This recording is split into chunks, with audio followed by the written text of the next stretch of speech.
तो दोस्तों, अमेरिका ने इजराइल के कहने पर ईरान के तीन परमाणु ठिकाने तबाह कर दिए हैं। लेकिन इजराइल को अब भी चैन नहीं है और वो कुछ बड़ा प्लान कर रहा है। आप जिस तस्वीर को देख रहे हैं, ये तस्वीर वेस्टर्न वॉल की है और इस वॉल में इजराइल के प्रधानमंत्री नेतन्याहू ने दोबारा लेटर रखा है। आज मैं आपको नेतन्याहू का लिखा ये लेटर पढ़कर बताती हूँ। इसमें लिखा है, Behold, he has risen as a lion। इसका मतलब ये होता है कि देखो, वो शेर की तरह खड़ा हुआ है। दरअसल लेटर में जिस शेर का जिक्र किया गया है वो इजराइल है और नेतन्याहू दुनिया को ये बताना चाहता है कि इजराइल फिर से शेर की तरह खड़ा हुआ है। इस मौके पर नेतन्याहू ने ये भी कहा है कि 10 दिन पहले भी उन्होंने यरूशलेम की वेस्टर्न वॉल पर एक लेटर रखा था और अब फिर से दोबारा वो लेटर रख रहे हैं। और ये इसलिए हो रहा है क्योंकि वो अपने दुश्मनों को मारकर इजराइल और इजराइल के लोगों को महफूज करना चाहते हैं। सोचिए, इस आदमी ने पूरे गाजा को बर्बाद कर दिया। इस आदमी ने ईरान पर हमले की शुरुआत की और इसी आदमी के कहने पर अमेरिका ने ईरान के परमाणु ठिकानों को बर्बाद कर दिया।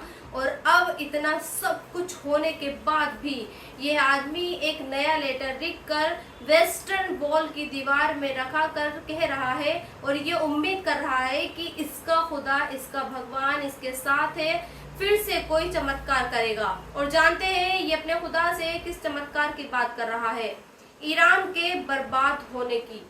ये चाहता है कि ईरान में जिस इस्लामिक राज को खामनेई ने कायम किया हुआ है, वो इस्लामिक राज और उस इस्लामिक राज को कायम करने वाला खामनेई दोनों बर्बाद हो जाएं।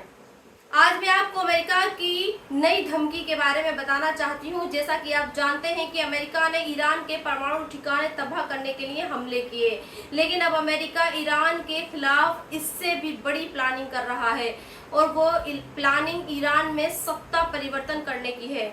आप डोनाल्ड ट्रंप की देर रात लिखी गई ये पोस्ट देखिए। आज मैं आपको डोनाल्ड ट्रंप की लिखी ये पोस्ट पढ़कर बताती हूँ। It's not politically correct to use the term regime change, but if the current Iranian regime is unable to make Iran great again, why would there be a regime change? सोचिए, एक देश जो हजारों साल से है और जिसकी सत्ता को वहाँ के लोगों ने चुना है, अचानक अमेरिका आता है और एक फैसला सुनाता है कि ईरान तभी बेहतर बन सकता है जब वहाँ पर सत्ता परिवर्तन होगा। आखिर अमेरिका को ये हक किसने दिया और अमेरिका ऐसा क्यों कह रहा है?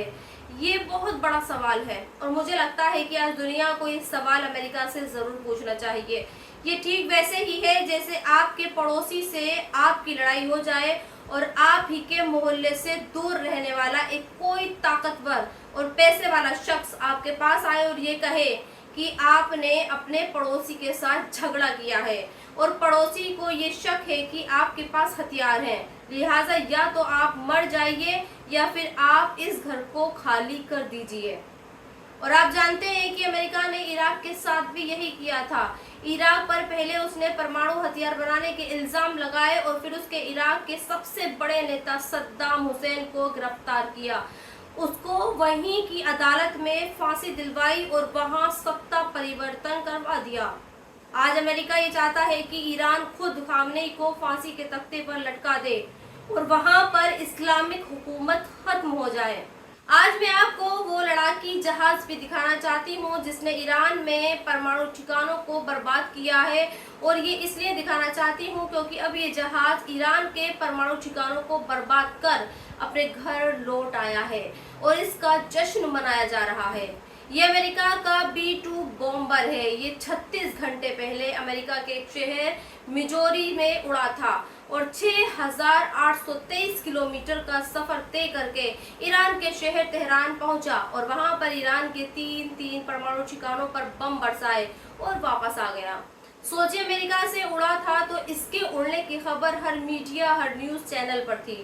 बावजूद इसके ईरान अपने परमाणु ठिकानों को नहीं बचा सका। हालांकि इस बीच पाकिस्तानी मीडिया ने ये खबरें भी चलाई कि ईरान तक पहुंचने के लिए इस जहाज ने हमारे देश यानी भारत का एयर स्पेस यूज किया। हालांकि वो खबरें झूठी साबित हुई, लेकिन सवाल यही है कि आज अमेरिका खुद ऐसे हथियार बना चुका है जिसका तोड़ किसी के पास नहीं है, लेकिन वो दूसरे देशों को हथियार नहीं बनाने दे रहा। सोचिए, आज ईरान क्यों अमेरिका और इजराइल का दुश्मन बना हुआ है? क्योंकि ईरान भी यही चाहता था कि उसके पास भी परमाणु हथियार हो, ताकि जब अमेरिका या फिर इजराइल जैसा देश उस पर नापाक नजरें रखे तो वो उन्हें मुंह तोड़ जवाब दे सके। लेकिन ईरान के इस ख्वाब को अमेरिका और इजराइल ने खत्म कर दिया और अब ये लोग ईरान में सत्ता परिवर्तन की साजिश और प्लानिंग कर रहे हैं।